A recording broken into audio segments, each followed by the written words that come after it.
Revelation, chapter 21, 10 to 4, and then 22 to 23.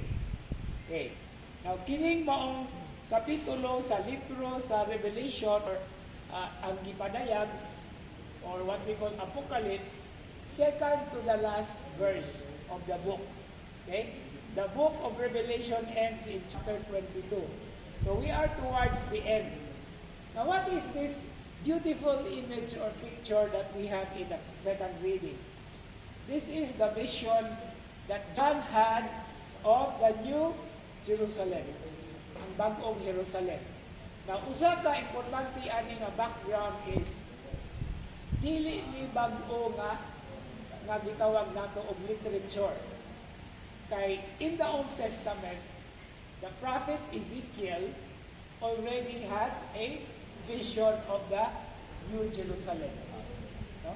Naana sa katapusan ng mga kapitulo sa libro ni Propeta Ezekiel. Iyang ni-describe ang Temple of Jerusalem. Okay? I remember na aga nito'y virtual reproduction, internet, abot lang o available paghihapon karong panahon na kay mga ulo naman siguro ito katuig ago. No? Na ipakita ang virtual description from the book of Ezekiel about the temple. And it is now repeated in the New Testament, in the book of Revelation. And this is a very significant description tungod kay ipakita ta sa umaabot na himaya.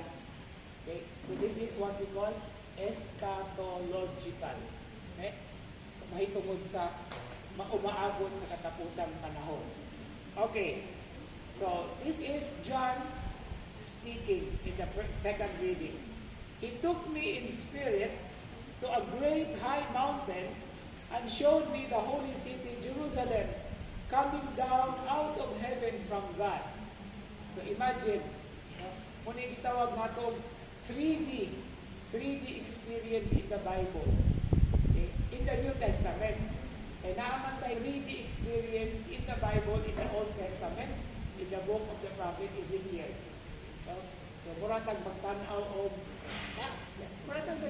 sa liga. Okay?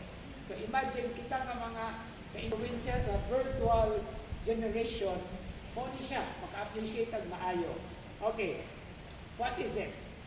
Okay. It gleamed with the splendor of God. Nagsiga-siga. Nagsidlak-sidlak.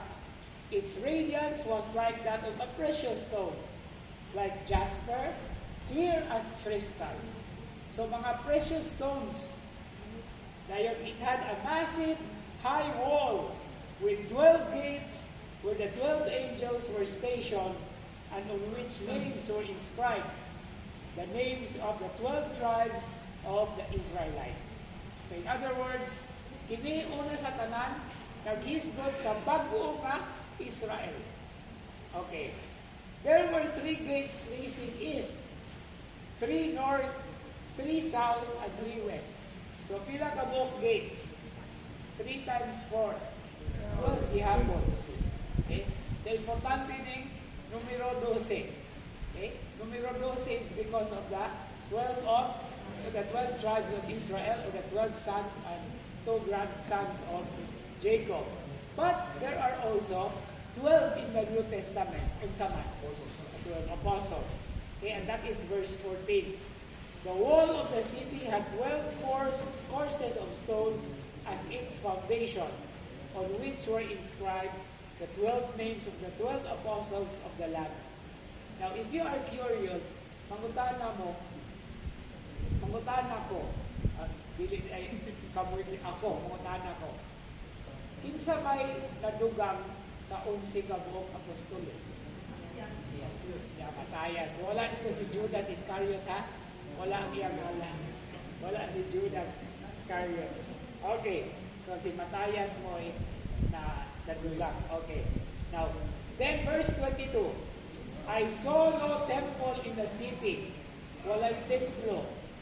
For its temple is the Lord God Almighty and the Lamb. Okay, ang importante nga larawan sa dating karnero. And who is the nating Caldero? Jesus, that is Jesus. Diba? Muna yung introduction ni St. John the Baptizer, in the Gospel of John. Behold the Lamb of God who takes away the sins of the world. And then, verse 23, the city had no need of sun or moon to shine on it, for the glory of God gave it light, and its lamp was the Lamb. So, saan man nato na pag-reconcile? Ang nating Caldero, mao ang kahayag. Kaya nga naman, in the Gospel of John, what do we hear from the Lord? I am the light of the world. And then, from the very beginning of the Gospel of John, okay, there was light, and this light has shown that even the darkness cannot overcome. So, muna siya, no? From the beginning was the Word, and the Word was with God. So, muna niya ang relasyon, muna niya ang description sa pulong, kahimong tao, pulong nga kinabuhi, ug pulong nga kahayag, nga bao ang kahayag. And this is the Lord Jesus, okay? The light of the world, or the light to the nations, or sometimes the light to the Gentiles.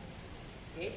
So, dining punto ha, ato ang na-incorporate ang hisgutan sa unang pagbasa, okay?